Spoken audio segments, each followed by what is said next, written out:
¿Te has preguntado alguna vez si los dioses que adoramos hoy llevan chips y algoritmos en lugar de barbas y rayos? ¿O podría la ciencia, con todo su avance, estar acercándonos no solo a entender a Dios, sino a intentar crearlo desde nuestros laboratorios y máquinas inteligentes?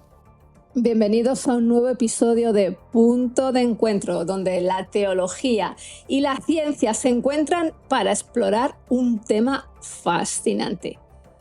Cómo a lo largo de la historia hemos moldeado nuestra imagen de Dios y cómo en la era actual de la inteligencia artificial estamos creando nuevas divinidades tecnológicas. Acompáñanos en este debate que cruza el límite entre lo humano y lo divino.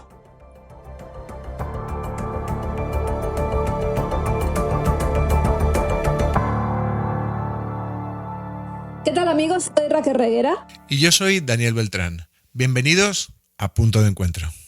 Bienvenidos un día más aquí a Punto de Encuentro. Y hoy, Daniel, vamos a iniciar una serie de episodios sobre un tema fascinante. Y precisamente vamos a abrir debate sobre cómo la humanidad ha moldeado y sigue moldeando su concepto de lo divino. Obviamente Dios existe, Dios está ahí, pero a lo largo de la historia el hombre pues ha intentado crear esa imagen de un Dios acorde a unas creencias, unas necesidades, una proyección. Y actualmente estamos culminando en una era en la que efectivamente el hombre pues también está proyectando esa divinidad en una máquina. Y la está convirtiendo, igual que Dios con sus atributos de omnipresente, omnisciente y omnipotente, pues en una máquina precisamente con estos atributos, ¿no? Estamos hablando obviamente de la inteligencia artificial. Pero quiero empezar con una frase de Oscar Wilde que dice lo siguiente: a veces pienso que Dios, al crear al hombre, sobreestimó un poco su habilidad. Y tal vez Oscar Wilde no imaginó hasta dónde podía llegar esta sobreestimación. Porque no solo nos creemos dioses, sino que nos atrevemos, Daniel, a inventarlas. A lo largo de la historia, en nuestra búsqueda de Dios, hemos intentado moldear lo divino según, como ya he dicho antes, nuestras necesidades, nuestras obsesiones, y le hemos atribuido una serie de características humanas para encontrar respuestas y, sobre todo, consuelo ante lo desconocido. Sí, bueno, siempre se ha dicho, ¿no? Las personas que son ateas dicen que Dios no existe y que es una invención del hombre. Y aquí yo creo que debemos de establecer una línea. Dios existe, pero sí es cierto que mientras que nos ha sido revelado un Dios con una serie de atributos, hay algunos de estos atributos que no nos gustan mucho. Y estos son los atributos que tienen que ver con la autoridad, sobre todo. Nos gusta estar al mando de todo, y es lo que dices, ¿no? Como en cada una de las épocas, y lo vemos en cada una de las personas, cuando se acercan incluso a la Biblia, cómo a veces transgiversan su interpretación para arrimarla a sus propias conveniencias. Tenemos, por ejemplo, pues bueno, hay muchas personas que predican mucho machismo, cuando realmente hay versículos que están sacando de contexto. Hay una cosa que es lo que nosotros estamos creando y una vez es diferente, que es la realidad en sí. Y esta realidad de Dios nos es dada a través de la Biblia y de la palabra de Dios. Hay una frase de Pascal, Daniel, que me apasiona, que dice lo siguiente: todo aquel que busca a Dios lo ha encontrado, ya lo ha encontrado, ¿no? Y es increíble porque sugiere que la búsqueda en sí es evidencia de la presencia de Dios en nuestras vidas, ¿no? Y independientemente de la existencia de Dios, lo que está claro es que los humanos a lo largo de la historia hemos ido forjando nuestros propios dioses. Hemos creado dioses familiares, moralistas, protectores, abstractos, filosóficos, incluso la razón en parte de la historia se ha convertido en nuestro propio Dios. Y ahora, pues en esta era de la inteligencia artificial parece que estamos dando un paso hacia algo similar, pero con un giro tecnológico, ¿verdad? como si la necesidad de controlar y entender el mundo hubiera evolucionado en nuestra obsesión por crear un Dios omnisciente con un claro poder transformador que paradójicamente lleva nuestras propias huellas humanas impresas. Pero fíjate, Daniel, que esta tendencia a crear dioses no es nueva. Desde siempre los seres humanos han moldeado a Dios a su medida, no solo con arcilla, con barro y últimamente con microchips, sino que los hemos ido adaptando a nuestras ideologías, a nuestros valores o a nuestras necesidades sociales. Daniel, siguiendo en línea con los programas anteriores, estuvimos hablando acerca de las ideologías y de cómo estas ideologías incluso moldean nuestra fe. Hoy en día, y en el ámbito americano, esta realidad es mucho más evidente que nunca. Fíjate, tanto la derecha como la izquierda moldean a Dios de maneras que reflejan sus valores y prioridades ideológicas. Y es muy claro, si tú analizas ambos partidos, pues vas a ver que cada uno de ellos tienen, yo no digo que sea un Dios afín a sus creencias, pero sí que se centran en unos atributos de ese Dios que son más acordes a sus creencias, ¿no? Sí, yo diría que lo que están haciendo es de un Dios tan absoluto, de un Dios tan justo, tan veraz, tan certero, lo que están haciendo es tapar las partes de la verdad que no les gustan. Por supuesto, resaltar y utilizar a veces como un arma arrojadiza, aquellas partes de la palabra que tienen que ver con su ideología, pero dejando aquellas que incomodan. Y sabemos que Dios es un Dios, Raquel, que incomoda. Y Jesús incomodaba, sobre todo a aquellos religiosos y aquellos que habían en su nombre transversado la verdad. Pues fíjate que en el caso de la derecha conservadora americana, Dios es frecuentemente presentado como el guardián de la moral tradicional. Es un Dios que sobre todo respalda el matrimonio heterosexual, la vida desde la concepción y que refuerza la idea de que Estados Unidos, y esto es muy interesante, es una nación bajo una misión divina. Es, por así decirlo, pues un Dios patriota que también enfatiza con la autosuficiencia y el trabajo duro, valores que justifican pues la oposición a políticas más redistributivas. Por otro lado tenemos el Dios progresista, que es un Dios que pone más el foco en la justicia social, en la inclusión. Este es el Dios que se asocia con los derechos de los emigrantes, de los marginados, de la comunidad LGTBI y lucha sobre todo contra el cambio climático.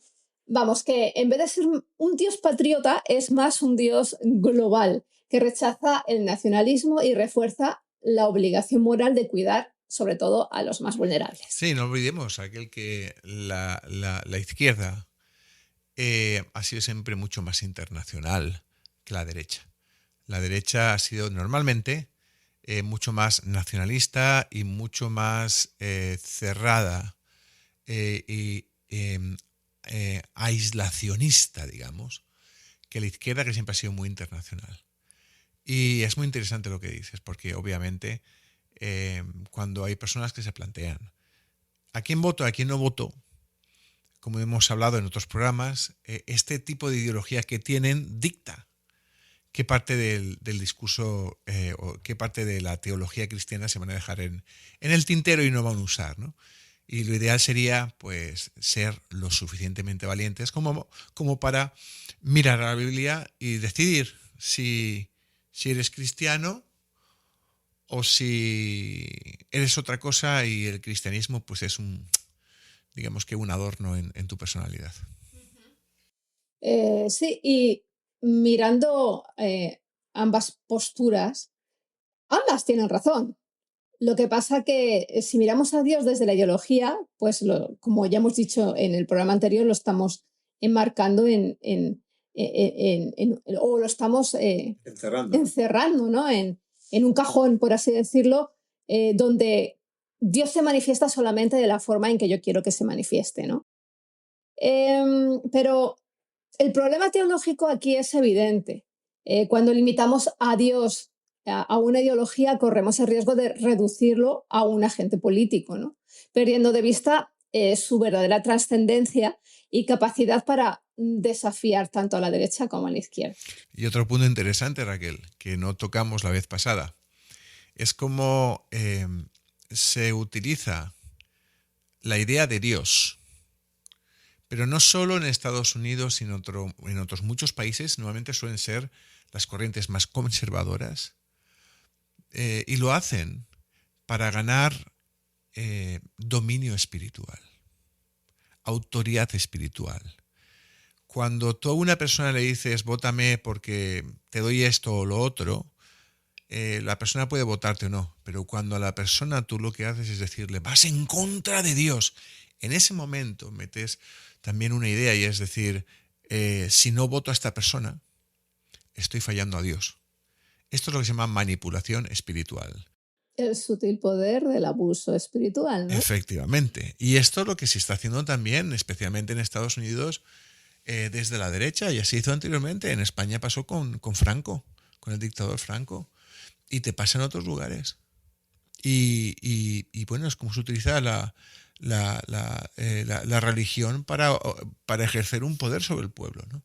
Y atemorizarlo. Se hacía antiguamente, cuando los reyes eran ungidos por el Vaticano, con lo cual se ejercía un poder. Es que si desobedecías al rey, no solo desobedecías al orden establecido, estabas desobedeciendo a Dios mismo. Esto es, Raquel, más viejo que viejo, ¿eh? Y pensamos que el hombre actual se piensa que está caminando en aras del progreso y de la modernidad, y no se da cuenta de que venimos repitiendo el mismo bucle una y otra vez en la historia reciente. Así es.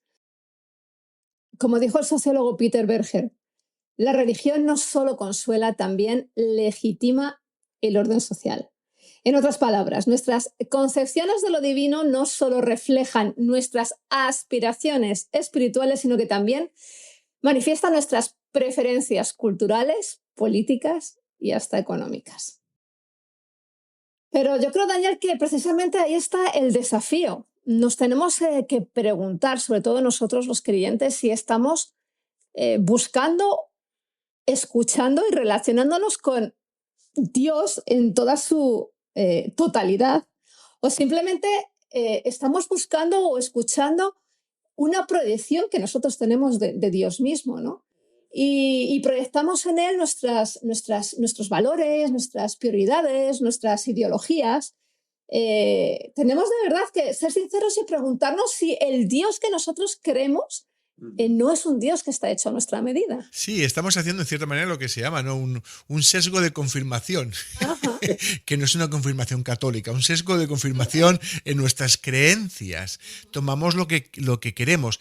Y claro, la pregunta, Raquel, sería, ¿cómo hacemos para conocer la verdad?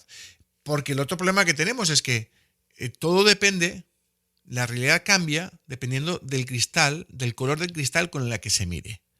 Si nosotros ya tenemos un sesgo de confirmación, todo aquello que nos venga cuando leemos, por ejemplo, un pasaje de la Biblia y que se alinee con lo que queremos, vamos a decir amén, amén, y con lo otro que nos alinee diremos no lo he entendido bien y lo vamos a pasar por alto. Mientras que el que tenemos enfrente, que es otra forma de ideología, va a hacer justo al revés y del mismo texto va a recalcar aspectos diferentes y opuestos a los nuestros, y cada uno de nosotros nos vamos a ir a casa pensando que Dios ha confirmado nuestra ideología. Ahora, ¿cómo podemos hacer? Yo creo que es muy sencillo.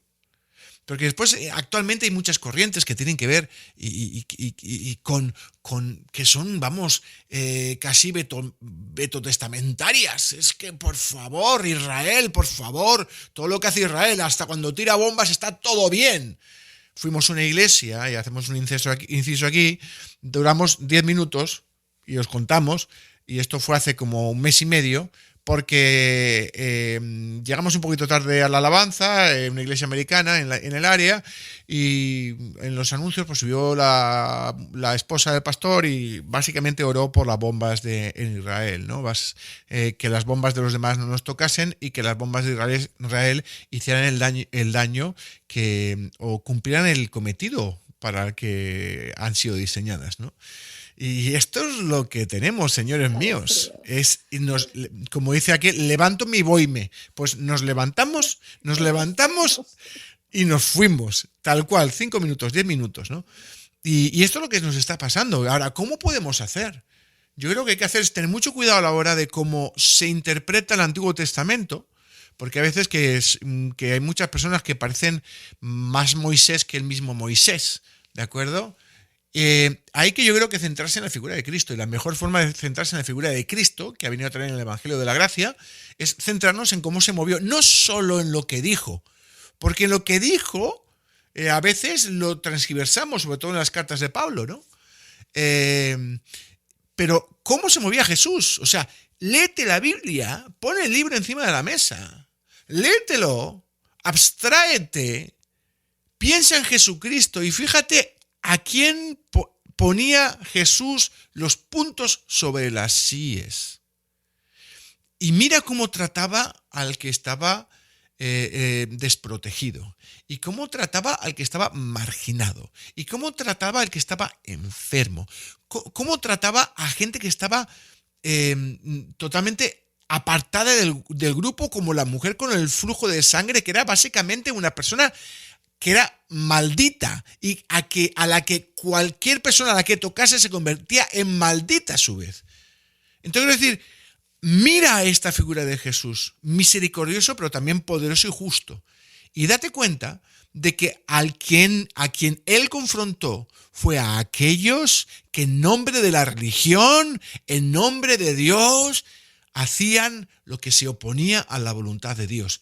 Y te pregunto, ¿no estarás tú entre estas personas que, creyéndose ser muy religiosos, se están oponiendo realmente a Dios mismo?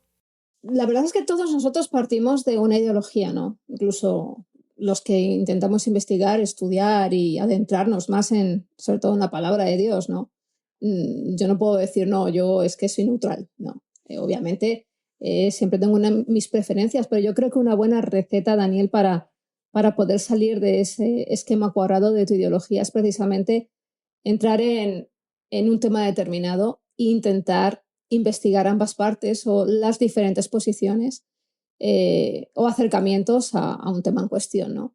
Porque eso yo creo que en cierta forma te libera si eres lo suficientemente valiente y humilde también, porque muchas veces nuestro propio orgullo nos impide escuchar la otra parte, ¿no? Entonces yo creo que en todo esto que estamos exponiendo, una buena forma, ¿no? Y sobre todo para nuestros oyentes que se pueden plantear el hecho de cómo voy a salir de mi ideología y cómo puedo sobre todo escudriñar la palabra sin tener esos parámetros ya bien marcados, ¿no? Yo creo que una buena receta es eso, ser valiente, humilde y investigar desde todas las perspectivas posibles, ¿no? Obviamente la ideología siempre en ti va a prevalecer, pero si reconoces otro tipo de fuentes o tienes otro tipo de inspiraciones, yo creo que tu foco, tu disposición para crecer a nivel intelectual y espiritual es mucho mayor.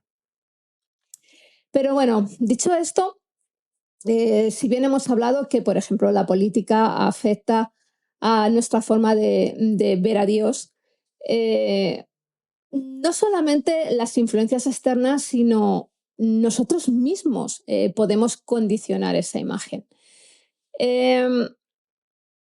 Nosotros, sin darnos cuenta, básicamente desde que tenemos conciencia o conocimiento de la existencia de un Dios, o la existencia de un no Dios, pues vamos creando esa imagen, ¿no? En el día a día moldeamos a Dios según nuestras experiencias, nuestras preocupaciones, nuestros pensamientos, nuestros comportamientos y, claro está, nuestras necesidades.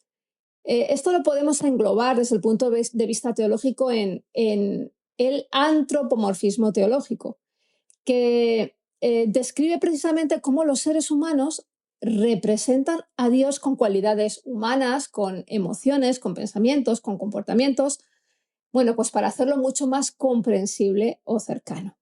Por ejemplo, cuando imaginamos a Dios como un padre amoroso o como un juez severo, según las propias experiencias familiares o culturales, o como hay algunos que lo ven como un protector personal, otros como un refugio al que acudir cuando todo parece derrumbarse. O sea, literalmente no puedes imaginar a un Dios como un refugio. Pero sí que nosotros tendemos a aportarle nuestras cualidades humanas en cierta manera para proyectarle y para hacerlo más cercano, ¿no? O lo que algunas personas, como algunas personas le hablan, ¿no? Le dicen papito, ¿no? Y es un poquito como Dios no es tu papito. Sí, pero todo depende del ambiente cultural, Daniel, Claro. porque hay culturas donde esa palabra papito implica cercanía, implica Claro, ternura, ajá, implica, ajá. implica cariño, y a lo mejor hay otras culturas donde papito significa poner a Dios un adjetivo, un calificativo que le hace más pequeño, ¿no? Sí, o papuche. Vamos a ver. Pero por eso estamos hablando precisamente de esto y yo creo que es muy bueno tu apunte porque lo que pretendemos sobre todo con este podcast es que la gente piense. Y específicamente en cuestión de ideologías y de fe, venga, vamos a quitarnos de en medio la mayor cantidad de apuntes ideológicos para de verdad buscar a Dios de una forma directa y pura, ¿no? Sin embargo, y esto es curioso porque otros incluso utilizan a Dios como validador de sus propias decisiones. No, como Dios está conmigo y está a mi lado, pues entonces todo lo que hago es perfecto, es correcto y es santo. Y de esos, Daniel, yo conozco unos cuantos. Sí, esto hemos visto bastante, sí. Es como, vamos a ver, es como yo digo que Dios no quiere, que es pecado jugar la lotería, pero si me juego la lotería y me toca la lotería, digo que Dios me la ha regalado. Claro. Decimos, esto lo hemos visto, mira, lo hemos visto y bueno, yo sé que esto va a sonar un poquito fuerte, ¿no? Pero, porque el problema es muy complejo, pero lo hemos visto y lo he visto muchas personas en Estados Unidos, personas que han venido a los Estados Unidos, que han cruzado la frontera de manera irregular. No voy a decir ilegal porque la palabra ilegal no existe. No existe el inmigrante ilegal, eso no existe. Todos somos legales. Hayamos venido con o sin documentos. Pero pasa que oran y básicamente la travesía, cruzar la frontera, que es algo que se opone a las leyes de los Estados Unidos y que sabes que estás incumpliendo, por eso pasas como pasas, en vez de pasar por la puerta pasas por otro lado y decimos que era Dios el que le sabía. Yo me acuerdo de uno que dio el testimonio en la iglesia hace muchos años, muy emotivo y tal, ¿no? Y que bueno, y acaba de cruzar la frontera de forma irregular, de forma incorrecta, ¿no? Y esto, pues Dios no bendice estas cosas. Es así. No, a Dios no le parece bien algo que vaya en contra de las leyes que operan. Él entiende y él ha establecido las autoridades también a nivel de gobierno para ser respetadas. Entonces, que bueno, que la persona ha cruzado, que lo ha hecho de una forma porque sale de donde sale y busca algo mucho mejor y mejor para su familia, por supuesto, que la inmigración en Estados Unidos es totalmente necesaria para el país, aunque a algunos en la derecha se les haya olvidado, que quien mantiene este país es la inmigración irregular. Pero tampoco podemos llegar hasta el punto de justificar nuestras acciones y decir que Dios me ha dicho y eso es muy fácil, ¿no? Nos ha pasado a nosotros, en el pasado como pastores, ¿no? Te llegaba alguien y te metía la puñalada por la espalda y te decía que es que Dios le ha dicho, ¿no? Y Dios le ha dicho que Dios me ha dicho, ¿no? Y te lo dicen, ¿no? Y estas cosas que dices, wow. Entonces hay que tener mucho cuidado porque ya no solo es la palabra de Dios. Cuando no está la palabra de Dios, lo que hacen es decir que ha sido el Espíritu Santo que se lo ha revelado. Es que se nos da muy bien redimir los pecados, ¿verdad? Cuando nos incumbe a nosotros como que son menos pecados. Ahora, Sí. miramos hacia los demás y tenemos una vara de medir totalmente diferente, ¿verdad? Claro, claro. Y aparte lo que solemos hacer, y eso va muy bien con el tema de las ideologías, es que los pecados que tenemos nosotros somos muy suavecitos a la hora de medirlos. La vara la ponemos en aquellas áreas en que somos fuertes. Ajá. O sea, yo pongo la vara de medir, yo como soy un inmigrante que viene con papeles desde Europa y demás. Ahora, si yo hubiera sido un inmigrante de los que cruza la frontera de forma irregular, pues mi concepción sobre este tema es posible que fuera muchísimo más suave. Este es un ejemplo. Yo no voy a empezar a mostrar aquí mis debilidades frente a la audiencia porque no quiero que me apaguen el podcast. Tengo asuntos con mi carácter que llevo años, con los que llevo años trabajando. Lo que no puedo hacer es decir que mis problemas de autocontrol o mis problemas cuando yo soy capaz de sostener mi ira, que estos pecados son menos pecados, porque Dios pone bien claro que esto y que por sus frutos los conoceréis. Y os digo, hay veces me enfado, y yo soy una persona muy buena y muy justa y tal, pero me enfado y se me vuela el globo, No sé cómo decirlo. Os quiero decir, pero lo que no puedo hacer es, ante mi pecado, hacer un sesgo de confirmación y pensar que es el pecado del otro, ¿no? Y habla el Señor de dónde, qué miras, ¿no? ¿Qué miras en tu ojo, si es una viga, y qué miras en el ojo del vecino? Porque para nosotros nuestras vigas son muy finitas y la pajita en el ojo del otro son vigas, ¿no? Hay que tener mucho cuidado, porque conforme a la vara con la que miramos vamos a ser también nosotros medidos. Así que seamos humildes, empezando por mí mismo también, y apliquemos conforme la verdad es y no conforme a lo que a nosotros nos conviene que sea. Bueno, Daniel, esto se está poniendo muy personal, ¿no? Sí, por eso estamos haciendo el podcast. Así es. Pero quiero llamar la atención sobre todo en esta capacidad que cada uno de nosotros tenemos de crear un Dios personal. ¿Por qué? Porque incluso podemos estar cayendo en idolatría. Muchas veces nosotros identificamos la idolatría con crear una imagen de barro, de arcilla, de plástico, de metal, de lo que sea, y adorar. Pero cuidado, porque eso es un tipo de idolatría, pero si yo tengo una imagen personal definida por mí mismo como consecuencia de mis prioridades o preferencias y adoro a esa imagen personal, eso también es idolatría. Es más, es idolatría subjetiva. ¿Y qué es esto en sí? Pues es la personalización de un Dios que, que hace que nosotros le adoremos conforme no a lo que Dios es, sino conforme a nuestra propia idea que tenemos de Dios en lugar de buscarlo en su plenitud. Por ejemplo, si yo me monto en la cabeza un Dios que, bueno, pues que me ama, que me quiere, que me bendice, que me prospera, eso lo hemos visto sobre todo en diferentes ramas de la teología actual, como por ejemplo el Evangelio de la Prosperidad, ¿no? Yo imagino un Dios determinado y solo me enfoco en esa faceta de Dios y adoro a ese Dios. Sí, te pasa y vas a las iglesias y esto también se ve, se observa, se intuye también en la alabanza. En todo. En las alabanzas se ha convertido ahora Dios me sana, Dios mi.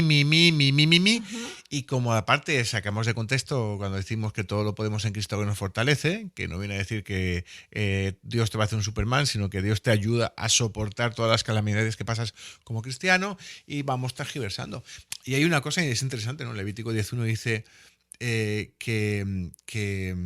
que los hijos de Aarón, Nadab y Abiú, ofrecieron un fuego extraño delante del Señor que Él nunca les había mandado. Y es importante porque hemos de ser capaces de rendir una adoración genuina a Dios.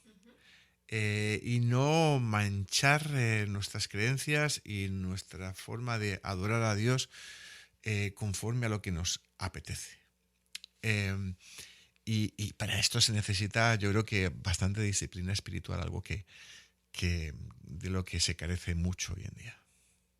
Y no caer, vuelvo a repetir, en la idolatría subjetiva. El famosísimo teólogo Karl Barth escribió lo siguiente: cuando tratamos de hablar de Dios basándonos en nuestras propias capacidades humanas, lo que logramos no es un conocimiento de Dios, sino un ídolo hecho a nuestra imagen. Interesantísimo, porque esto nos hace plantearnos a cada uno de nosotros en quién estamos creyendo, qué tipo de Dios estamos buscando. Efectivamente, ¿estamos adorando a Dios en su plenitud o solamente estamos adorando esa parte de Dios que a nosotros nos gusta, que a nosotros nos complace y que a nosotros nos prospera?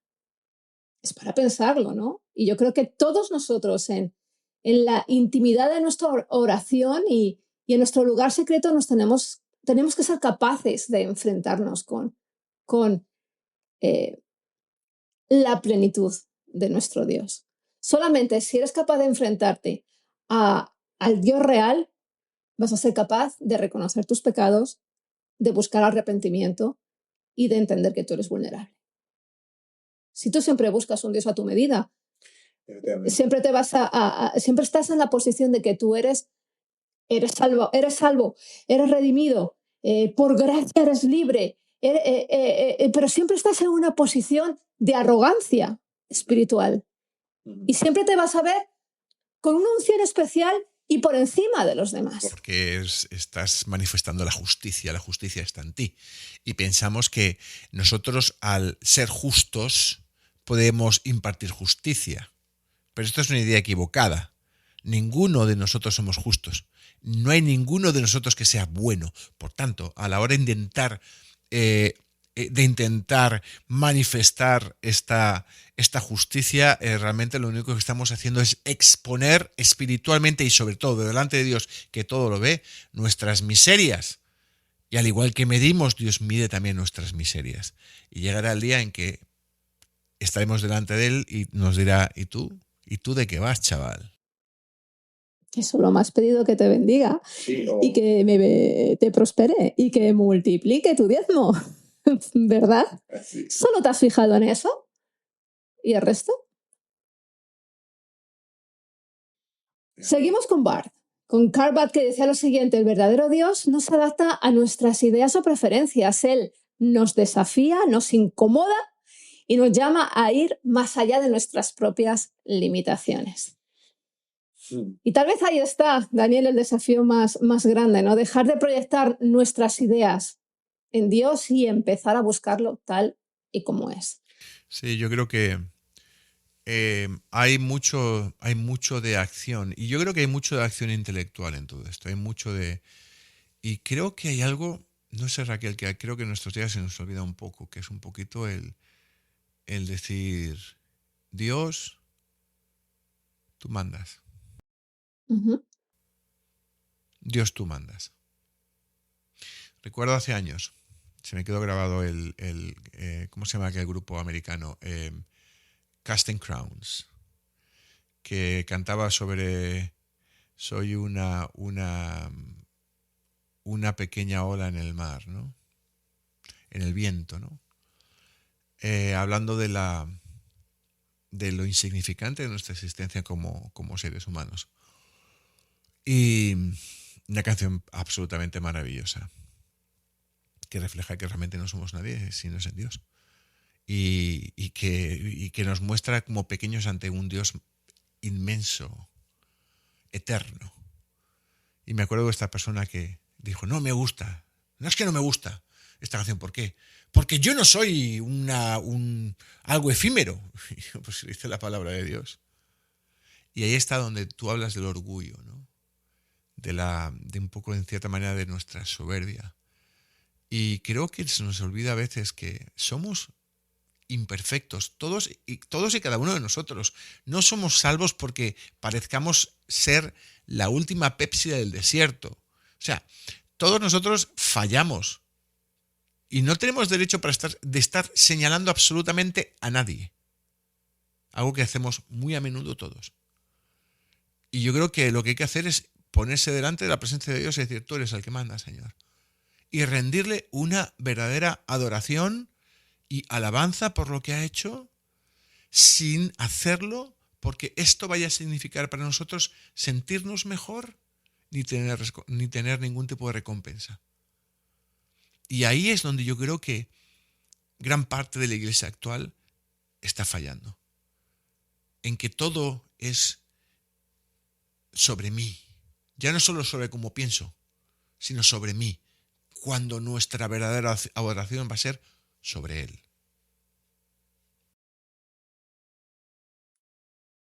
Amén. Amén. Así es, Daniel. Y vemos demasiada gente haciéndose Dios esa medida y no aceptando a Dios tal y como es. Y eso es grave, ¿eh? Eso es muy grave. Pero claro, esto nos hace plantearnos si la capacidad del hombre por crear el concepto y la imagen de Dios no fuera solamente, bueno, pues un producto de nuestra imaginación, como consecuencia de nuestros miedos, de nuestras incertidumbres. Y es posible que a lo mejor todo esto solamente fuera el resultado de un mecanismo interno dentro de nosotros, creado por Dios para activar nuestra necesidad de trascender. Y aquí, bueno, vámonos a la neurociencia. Espérate, lo que acabas de decir está muy interesante. Porque al final, al postre, ¿quién, como dicen los americanos, call the shots? El que decide, toma las decisiones de todo y tiene todo. No voy a entrar en el calvinismo, ¿de acuerdo? Pero es realmente Dios. Tiene todo totalmente diseñado. Y que bueno, hasta nuestras acciones que pensamos que a veces pueden venir debido a nuestra subjetividad, el Señor también ha generado nuestra subjetividad para que podamos ir a buscarle. Interesante, Raquel, muy buen punto. Pero vamos a debatir, vamos a seguir hablando de nuestra capacidad de crear interna o de buscar a Dios y de imaginarlo. Y vamos a buscar la neurociencia, Daniel. ¿Es posible que nuestra conexión con lo divino estuviera escrita ya en nuestro propio cerebro? Básicamente, nosotros creemos en Dios no por pura casualidad, ni porque nos aburrimos ni tenemos miedo, sino porque es posible que Dios nos haya creado con esa capacidad para poderle buscar. Hombre, yo creo que esto es algo que todos los cristianos entendemos y mucha gente que no es cristiana también. Yo no sé, Raquel, y podemos hablar sobre la oración y cómo funciona cuando nos comunicamos con Dios o cuando intentamos comunicarnos con Dios. Pero sí hay algo y no sé dónde está. Y hay un vacío en el hombre que no conoce de Dios. Es el vacío que te lleva a seguir buscando cada vez metas más altas.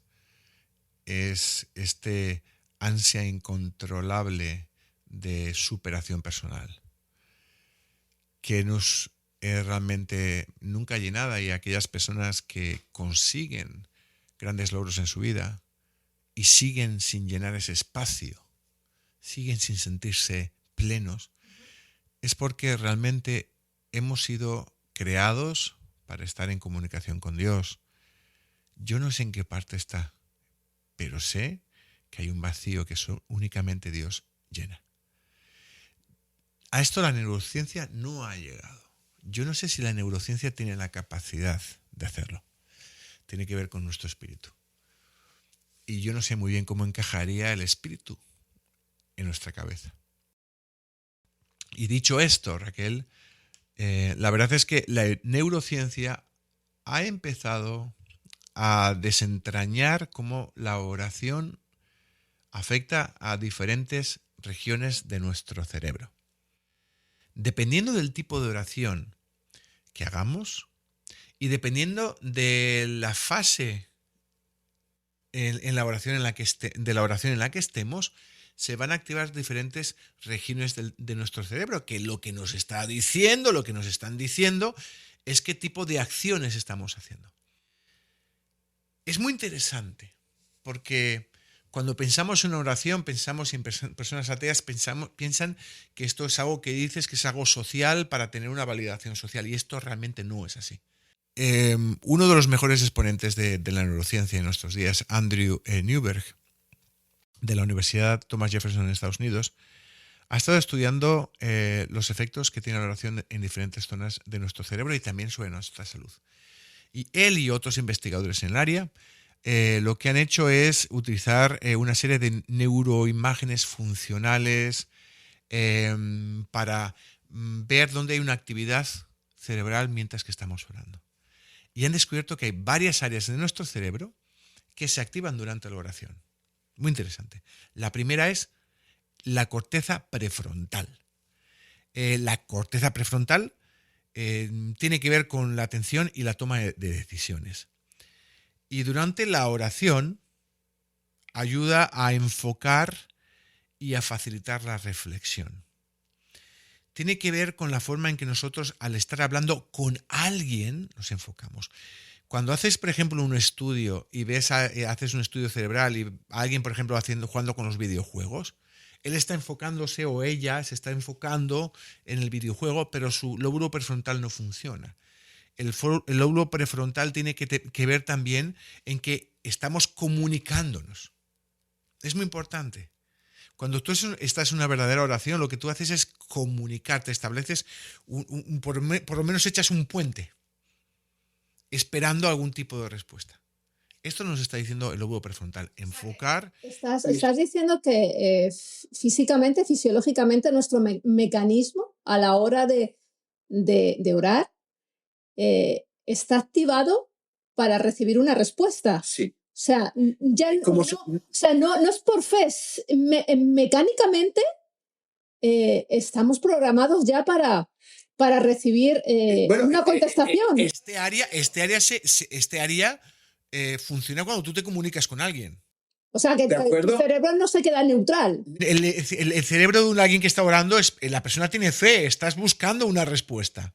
No eres como el que ora en las esquinas para que la gente le escuche. Lo que estás haciendo es orar para tener una respuesta. Y esto pasa y es muy interesante.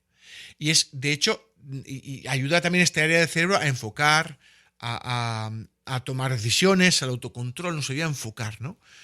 Pero es muy importante muy interesante porque fíjate que este enfoque, esperando una retribución, en las personas que hacen una oración más repetitiva, se mantiene activado. Sin embargo, en personas o en una oración que es más, ¿cómo te diría?, más libre o una oración improvisada, lo que ocurre es que según empiezas con la oración improvisada, poco a poco la actividad de tu lóbulo prefrontal va bajando. En cierta manera te estás desconectando de lo que estabas enfocando. Empiezas un poquito como a abstraerte. Y es importante, ahora te voy a hablar de otra región del cerebro, que es el lóbulo parietal. El lóbulo parietal, hemos hablado de la corteza prefrontal, que tiene que ver con enfocarte en algo, enfocarte en una comunicación. Ahora, el lóbulo parietal ayuda a la orientación espacial y autoconciencia, la conciencia de ti mismo, a tener conciencia de quién eres, de dónde estás situado. Cuando empiezas a orar, no la oración repetitiva, sino en una oración improvisada, más espiritual, más profunda, en ese momento se produce una disminución de la actividad de este área del cerebro, porque lo que está viendo es una reducción del sentido del yo. Interesante. Empiezas a perder conciencia de ti mismo y empiezas de alguna manera a entrar lo que alguien podría denominar en trance. Pierdes la actividad del lóbulo prefrontal, la corteza prefrontal, y del lóbulo parietal también. De tal manera que pierdes tanto el enfoque en algo que levitas un poco. Y fíjate esto. Levitas en el sentido de, o sea, que abandonas en cierta forma tu ámbito físico para entrar en tu espíritu, ¿no? Y es muy interesante. Esa es la única vez en que esto se produce. Mira, a nivel de la corteza prefrontal, cuando un músico está tocando y se pierde ahí, que pierde la noción en esos momentos, la corteza prefrontal baja su actividad. Cuando el músico está en trance, que se dice, que está ahí tocando y se evade y está ahí perdido con su música, ahí el lóbulo prefrontal ha bajado su actividad. Como pasa en el músico, pasa también en la persona que está orando con una oración improvisada, digamos que un poquito más profunda, personal. Y tiene que ver también con la creatividad. Pero yo creo que no solo con la creatividad, tiene que ver también teniendo en cuenta el lóbulo prefrontal con una pérdida de la noción. Uno realmente como que activa sus ojos interiores. ¿Me entiendes lo que te quiero decir? Ya no tienes los ojos en lo de fuera, ¿dónde estás tú fuera? En cierta manera es como que tu visión está proyectando algo que es mucho más espiritual. Y esto es lo que tenemos a través de estas dos áreas que se silencian. Pero os pasa una cosa, ¿no? Durante la oración se produce la activación de los lóbulos temporales. Sobre todo lo que se conoce como la unión temporoparietal. Que está implicado en el procesamiento del lenguaje y la comunicación verbal. Obviamente, estás utilizando el lenguaje y la comunicación verbal, esta parte de tu cerebro se va a activar. De nuevo, volvimos al mismo. No solo esto, sino que tú también cuando activas y cuando produces la activación de esta parte verbal, también estás esperando una respuesta, ¿no? Y este área tiene que ver pues, con los sentimientos de conexión con algo pues, más grande que uno mismo. Estás buscando y comunicándote verbalmente con el Señor. Porque de acuerdo, miremos, esto no son mentiras, esto es realmente la persona que está orando con fe. Esto no es una persona que está soltando, es una persona que está orando con fe. Y yo creo que es aquí donde estamos viendo si es verdad o no es verdad que está orando de verdad. Si está orando con fe o no. Si es una persona que no ora con fe, no se produce todo esto. Un hipócrita no produce todo esto. Activa algunas áreas, pero no todas estas. Así que... Por eso pasa, ¿verdad? Cuando estás en oración o estás adorando al Señor, que se para el tiempo. Es increíble. Es como tú dices, entras en una dimensión diferente y todo pasa en ay, ¿cómo explicarlo? Sí, es a nivel espiritual, ¿no? Y solo se entiende si de verdad has llegado a ese punto, ¿no? Y fíjate qué interesante, ¿no? Porque yo creo que no hay forma más fácil de orar, aunque eres condicionado también, y hay que tener cuidado con esto, es con la música, con la alabanza, Raquel. ¿Por qué tiene tanto poder la alabanza? Porque la música tiene esta capacidad de abstraernos. Sí, hay que tener cuidado de no utilizar la alabanza o la adoración para manipular y crear en sí un estado determinado, incluso llegar a la sugestión, ¿no? Claro, o por ejemplo que te pongan música mientras predicas, ¿eh? Que al final te está sugestionando el del piano y como tengo un mal día... Puede salir. A ti es que no te gusta, pero a mí me encanta que me pongan un pianito. A mí no, porque parece que está predicando el de atrás, ¿eh? Y el de atrás a saber de dónde ha venido. ¿De qué lóbulo estamos hablando? ¿De qué lóbulo estamos hablando? Pero bueno, y esto está ocurriendo, ¿no? Y es interesante, ¿no? Entre la música, cómo la música nos ayuda también a proyectarnos. Y esto pasa, ¿eh? Y es realmente increíble. Y después hablaré un par de cosas más, ¿no? Y por supuesto, después, tiene que ver con nuestras emociones durante la alabanza, el sentimiento también de consuelo, de gratitud, de esperanza. Todo esto tiene que ver con una región muy interesante que es el sistema límbico.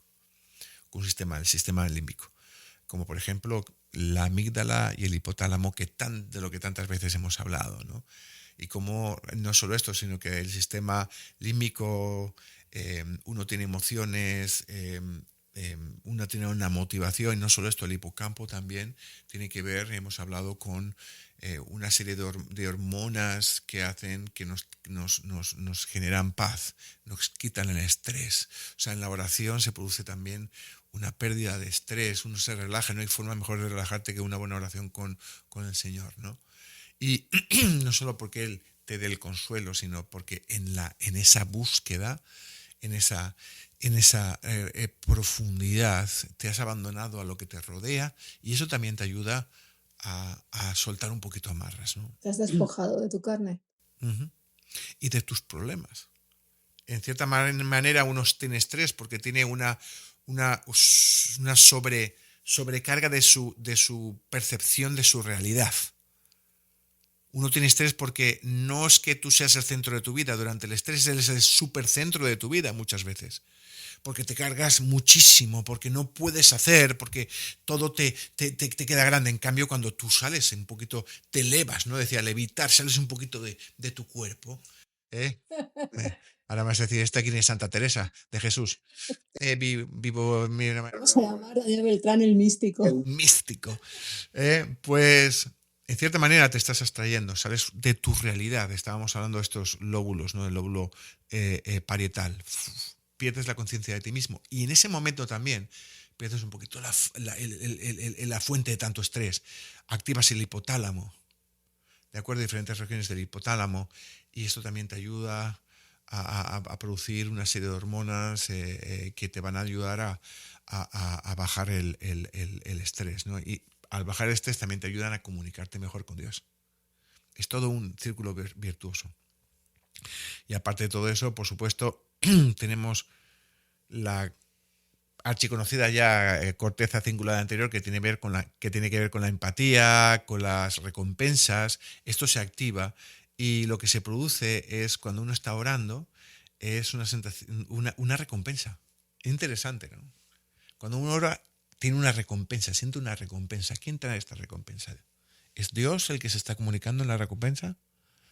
Hombre, yo confío que sí, que es Dios. Eso es un mecanismo que hace claro, es que llega ahí el punto, porque desde un punto de vista de un ateo te puede decir, no, pero eres tú mismo quien se ha creado toda esa aventura. Quien se autosugestiona. El tema es que gran parte de lo que está pasando de estos cambios en el cerebro ya no es únicamente el proceso, ya hemos entrado en un punto en el cual ya no es que tú enfoques o no enfoques. Es como realmente hay unos cambios que tienen que ver con tus emociones, con tu estado de ánimo, con una recompensa. ¿De acuerdo? Y esta recompensa también puede ser porque uno siente la presencia de Dios. Y esto hace que todo lo que tenga que ver con sentirte bien, con la emocionalidad, con la gratitud, con el sentimiento de pertenencia que uno llena, porque es lo que te estaba hablando, Raquel. Nosotros tenemos algo en nuestro ser, que es la necesidad de entrar en comunicación con Dios, de que llene ese espacio. Cuando Dios llena este espacio, tú sientes alivio, sientes paz. Y mi pregunta es, ¿no será que la activación de la corteza cingulada anterior para sentir esta paz, este perdón, esta conexión, ¿no será que el hipocampo que produce esta sensación de paz no están realmente disparados porque hay una comunicación con Dios que está trayendo esta paz que sobrepasa todo entendimiento? Porque cuando habla de la palabra y habla de que una paz que sobrepasa todo entendimiento, es una paz que sobrepasa todo ese estrés externo. Cuando tú empiezas a activar el dejar todo fuera, entras, profundizas, te tocas con Dios.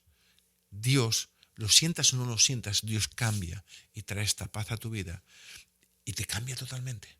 Como decías, ¿no?, al principio, ¿no?, que aquel que está buscando a Dios ya lo ha encontrado. No hace falta sentirlo. No hace falta sentirlo. Y muchas veces queremos sentir algo tangible. Cuando tú te comunicas con Dios, Él trabaja de una manera suave, incluso cuando tú no te das cuenta, cambiando incluso tu estado de ánimo.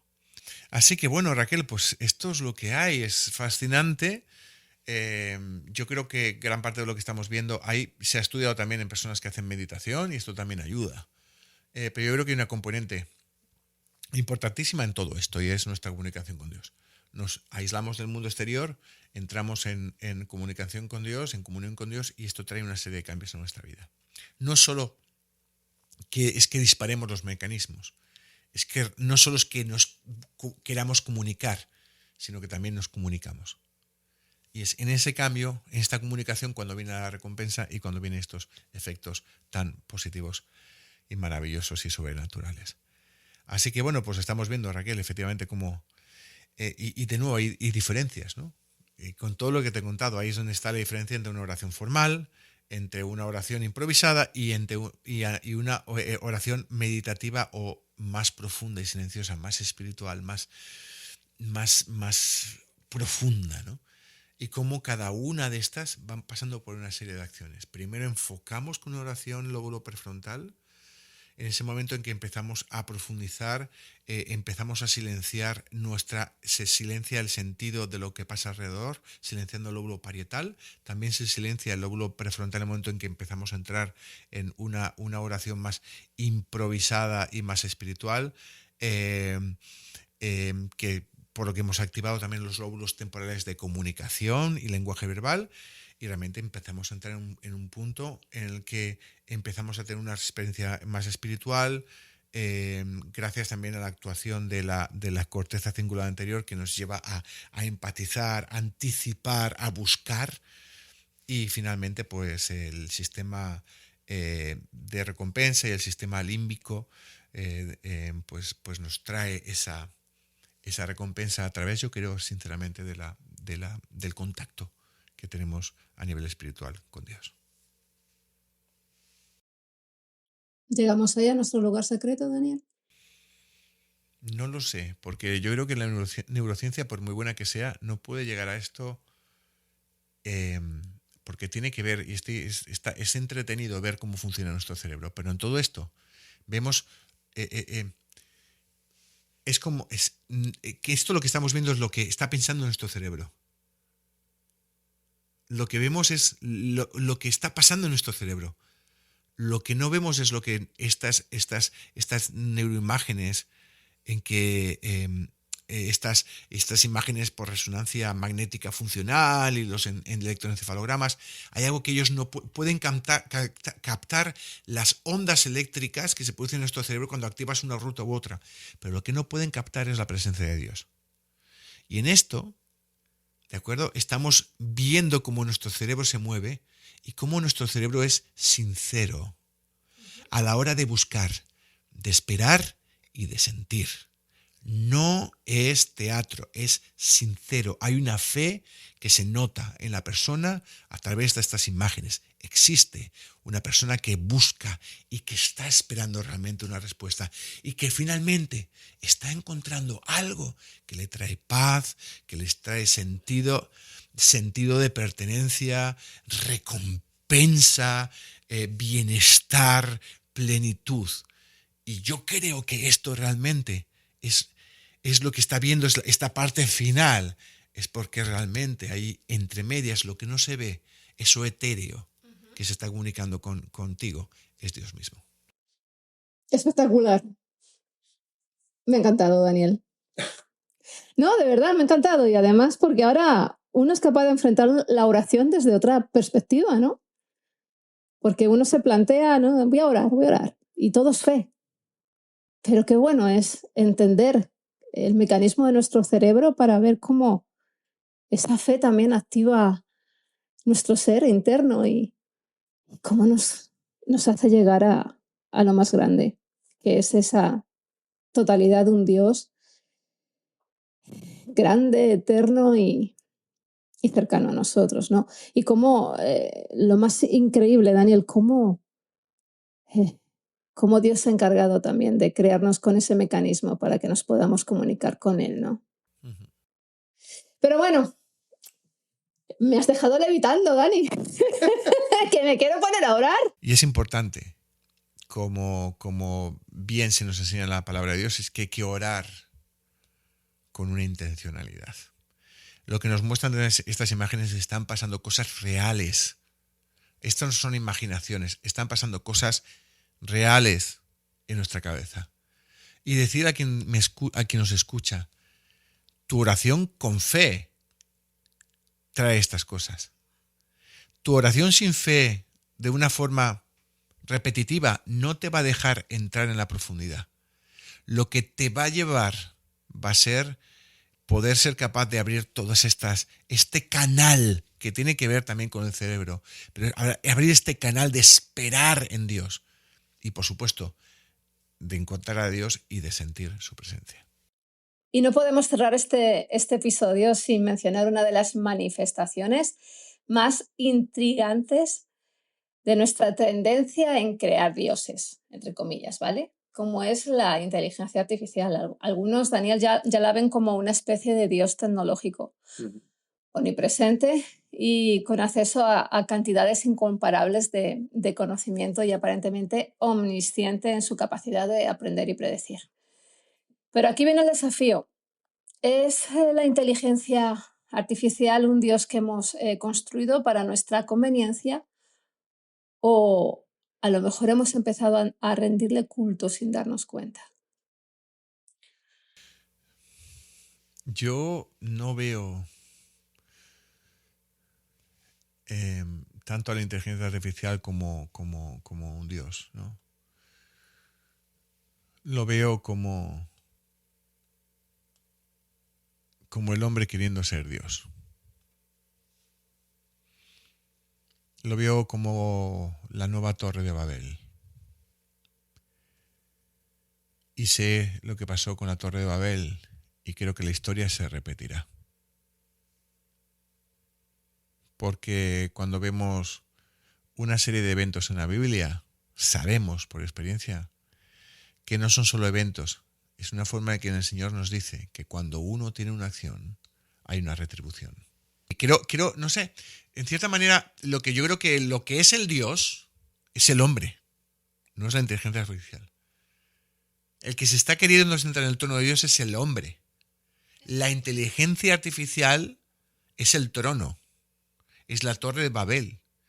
Es lo que le ofrece tener esas cualidades que el hombre admira en Dios y que quiere para sí mismo, como la inmortalidad, porque la inteligencia artificial al final lo vamos a querer aplicar a mejorar muchísimos aspectos, no solo de nuestra capacidad cognitiva, de nuestras capacidades físicas, sino también de nuestra salud, y con esa meta tan draculiana de la inmortalidad en nuestro propio cuerpo. Sí, el problema está en que la inteligencia artificial llegará un momento en que se independice de nosotros. Sí. Si autónoma, ahí es donde viene, ya dejará de ser el trono. Claro, Y volveremos otra vez a tener una entidad mayor que nosotros. ¿Y cómo vamos a ser capaces de reaccionar? ¿Qué pasó en la Torre de Babel cuando todos estaban en la misma dirección? Uh-huh. ¿Qué ocurrió? Pues va a haber muchísima confusión.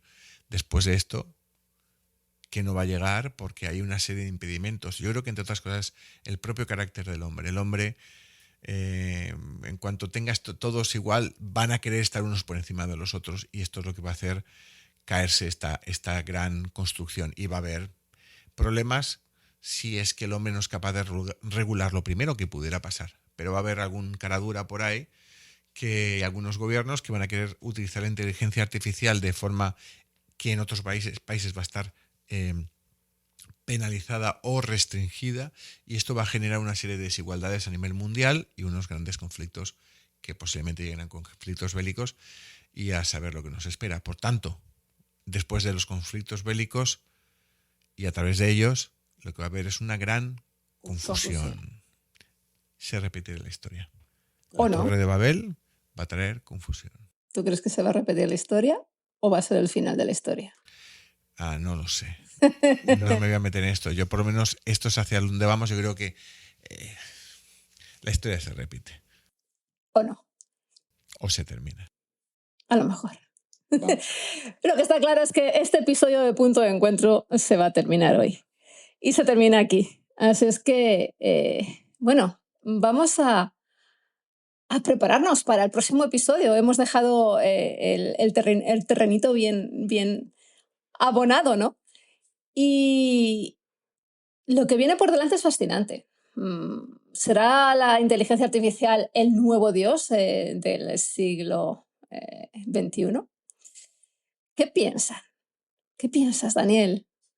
Entra en tu lugar secreto. Ora, busca a Dios. A lo mejor Él te va a dar una respuesta clara y certera. Yo a día de hoy todavía no la tengo. Eso está claro. Pero bueno, hemos recorrido un larguísimo camino en este episodio. Hemos hablado de mucho. Uh-huh. Uy. Y lo que está claro es que hemos entendido claramente cómo, aparte de la existencia de un Dios, el hombre siempre ha querido buscar a Dios y, como tú bien has dicho, lo ha ido creando y diseñando acorde a sus necesidades, dependiendo de la época y dependiendo de una serie de condiciones, ¿no? Como dice Karl Rahner, estamos constitutivamente abiertos a lo divino. Nuestra estructura misma apunta, como tú muy bien has explicado, Daniel, hacia Dios. Y esto pues no es un accidente biológico, sino una dimensión de nuestra humanidad diseñada para buscar algo más allá de nosotros mismos. El teólogo británico Alistair McGrath nos recuerda que la ciencia y la fe no son enemigas. La neurociencia puede ayudarnos a entender cómo nos conectamos con Dios, como muy bien ha explicado Daniel hoy, pero no puede definir su realidad y ni siquiera su impacto en nuestras vidas. Y quizá esto es lo que nos invita a todos a reflexionar en Jeremías 29:13, que dice lo siguiente: me buscarán y me encontrarán cuando me busquen de todo corazón. Porque al final no se trata solo de entender cómo nos conectamos con Dios, sino de reconocer que Él siempre ha estado ahí buscándonos primero. Así que la pregunta con la que cerramos hoy no es si nuestra experiencia religiosa es real o es imaginaria. No. La pregunta es la siguiente: ¿estamos abiertos a encontrarnos con el verdadero Dios tal y como es y no como aquel Dios que nosotros queremos que Él sea? Yo creo que este es el desafío más grande que cada uno de nosotros tenemos. Así es que, bueno, pues, ¿algo más que añadir, Daniel? Muchas cosas, pero no nos da tiempo. Es fascinante y tiene que ver con nuestra capacidad de buscar la verdad. Busca la verdad, porque la verdad te hará libre. Busca a Dios de todo tu corazón. Búscale, no aquello que tú quieres o aquello que tú esperas, sino aquel que es el gran yo soy, que no viene definido por lo que tú crees, sino que Él te quiere definir por lo que Él sabe que tú eres. Así que, sé sincero, atrévete, hazlo de una forma valiente, de una manera entregada, y ten por seguro que el que busca encuentra. Y precisamente, Daniel, quiero terminar con también un texto de Karl Barth, que es que este hombre habló mucho acerca de este tema, que habla precisamente de que si queremos tener plena percepción de cómo es Dios, nos centremos en alguien. ¿Quién es esa persona, Daniel? Cristo. Así es. Si quieres saber cómo es Dios, busca a Cristo. Así es. Y esto es lo que hemos venido hablando durante todo el programa y el inicio, ¿no? Acércate a Él de una manera honesta, búscale por lo que es, no por lo que tú quieres que sea. Gracias, Daniel, por todo lo que has traído hoy, ¿eh? Y a ti, Raquel. Increíble. Nos vemos en el próximo episodio de nuestro podcast Punto de Encuentro. Bendiciones. Hasta la próxima.